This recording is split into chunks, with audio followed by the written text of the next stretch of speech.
नमस्कार दोस्तों, ये video editorial compilation for mains का पार्ट है। आप प्लेलिस्ट में जाके एडिटोरियल की वीडियोस पेपर वाइज और टॉपिक वाइज देख सकते हो। और अगर आप दिसंबर 2019 के बाद की वीडियोस को देखना चाहते हो तो वीडियो के नीचे मौजूद ज्वाइन बटन की सहायता से आप मेंबरशिप को ज्वाइन कर सकते हो। चलिए डिस्कशन स्टार्ट करते हैं। आप जीएस पेपर 2 के इस टॉपिक से आर्टिकल को रिलेट कर सकते हो।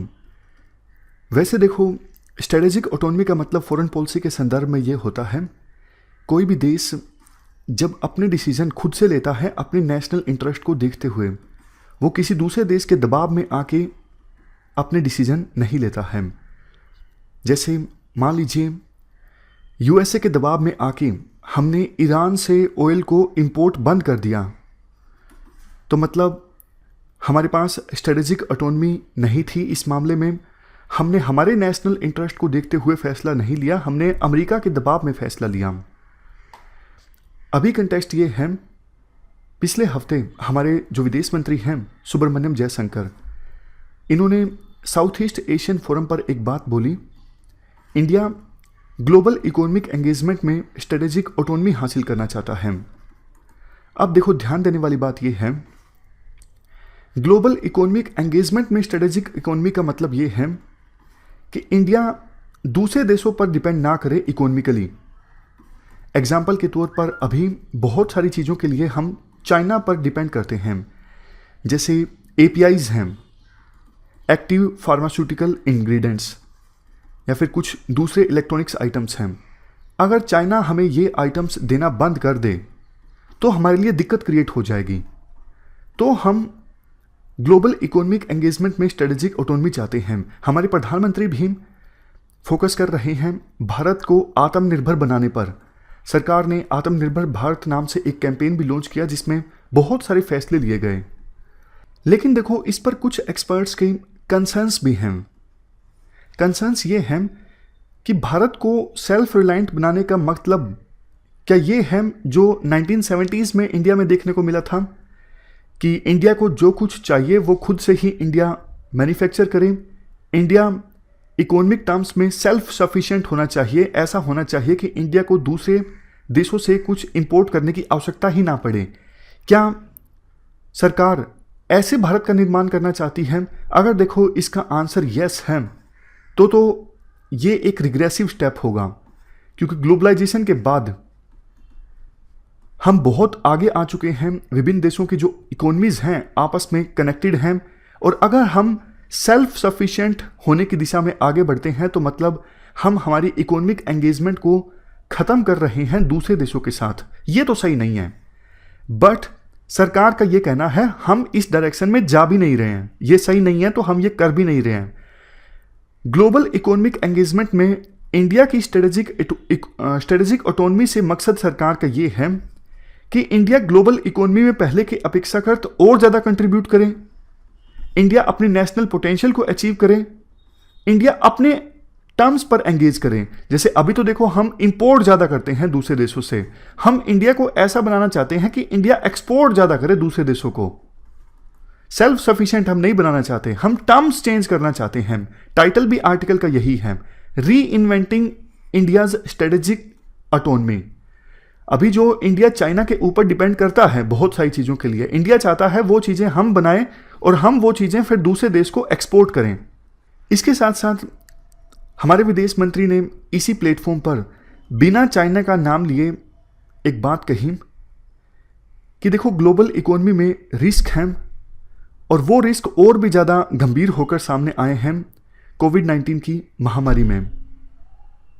उन्होंने बाकी देशों के कंसर्न्स को भी व्यक्त करते हुए बताया कि जो ग्लोबल सप्लाई चेन्स हैं वो ज़्यादा रिलायबल होने चाहिए, क्योंकि देखो अगर ग्लोबल सप्लाई चेन्स में चाइना इंटीग्रेटेड है तो उन ग्लोबल सप्लाई चेन्स को रिलायबल नहीं कहा जा सकता, क्योंकि चाइना ट्रेड को एक वेपन के तौर पे इस्तेमाल करता है।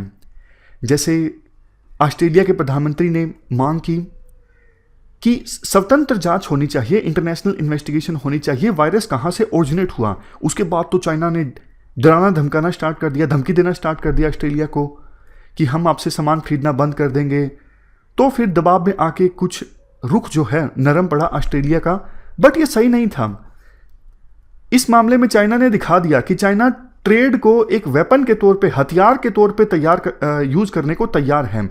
इसीलिए इंडिया समेत जो दूसरे लाइक माइंडेड कंट्रीज हैं वो सेम कंसर्न्स व्यक्त कर रहे हैं कि जो ये ग्लोबल सप्लाई चेन्स हैं, मतलब चाइना के ऊपर डिपेंडेंसी जो है विभिन्न देशों की, वो कम होनी चाहिए। इसके बाद देखो, जयशंकर अपनी स्पीच में कंपेयर भी करते हैं 1990s की सिचुएशन को अभी की सिचुएशन से। आप भी इसे समझिएगा, ये काफ़ी इंटरेस्टिंग है। देखो 1990s में क्या हुआ था, यूएसएसआर का तो डिसइंटीग्रेशन हो गया था और एकमात्र सुपर पावर बचा था यूएसए। हमारा यूएसएसआर दोस्त हुआ करता था, 1971 में ट्रीटी भी साइन हुई थी। तो एकदम से यूएसएसआर जब डिसइंटीग्रेट हो गया तो हमें लगने लगा कि यूएसए जो है अब अपनी मनमानी करेगा। हमें पैसों की आवश्यकता थी और आईएमएफ जैसे इंस्टीट्यूशंस पर दबदबा किसका था, यूएसए और यूएसए के एलाई कंट्रीज का। तो हम पूरी तरह से यूएसए पर डिपेंडेंट थे। और बिल क्लिंटन का जब शासन था, बिल क्लिंटन क्या कर रहे थे, उनका कश्मीर में बहुत ज़्यादा इंटरेस्ट था। वो कश्मीर इशू को सोल्व करना चाहते थे। वो मानते थे कि कश्मीर इशू एक न्यूक्लियर फ्लैश पॉइंट है, मतलब जब इंडिया और पाकिस्तान ने न्यूक्लियर वेपन्स का निर्माण कर लिया था। बट इंडिया का स्टैंड आपको पता है, इंडिया हमेशा से ये चाहता है कि कश्मीर जो है वो बायलैटरल डिस्प्यूट है। इंडिया किसी भी तीसरे देश का मीडिएशन स्वीकार नहीं करता कश्मीर इशू पर। यूएसए कश्मीर इशू को इंटरनेशनलाइज करने की कोशिश करता था पाकिस्तान के कहने पर या फिर अपने कुछ इंटरेस्ट के कारण। और उस समय इंडिया चाइना और रशिया के करीब आ गया था। आरआईसी ग्रुप का निर्माण हुआ था, ब्रिक्स का आगे जाके निर्माण हुआ था। इंडिया को लगता था यूएसए का सामना अगर करना है तो इन देशों के साथ हाथ मिलाना पड़ेगा।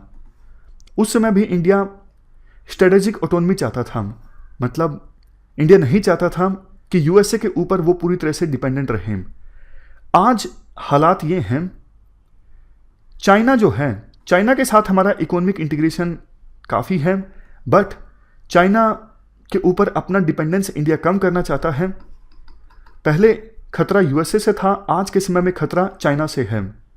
पहले यूएसए कश्मीर इशू को इंटरनेशनलाइज करने की कोशिश करता था, आज चाइना करता है। पहले इंडिया ने दोस्ती की थी यूएसए के अगेंस्ट रशिया और चाइना से, आज चाइना के अगेंस्ट इंडिया दोस्ती कर रहा है यूएसए, जापान, ऑस्ट्रेलिया, इन देशों के साथ। मकसद उस समय भी सेम था, मकसद आज भी सेम है, स्ट्रेटेजिक ऑटोनॉमी। लेकिन अब स्ट्रेटेजिक ऑटोनॉमी को इंडिया री इन्वेंट कर रहा है, यही इस आर्टिकल की थीम है। समझ गए? तो ये हमने पूरा आर्टिकल डिस्कस किया हमारी फॉरेन पॉलिसी से संबंधित। इस डिस्कशन में फिलहाल इतना ही है। Thank you very much for discussion.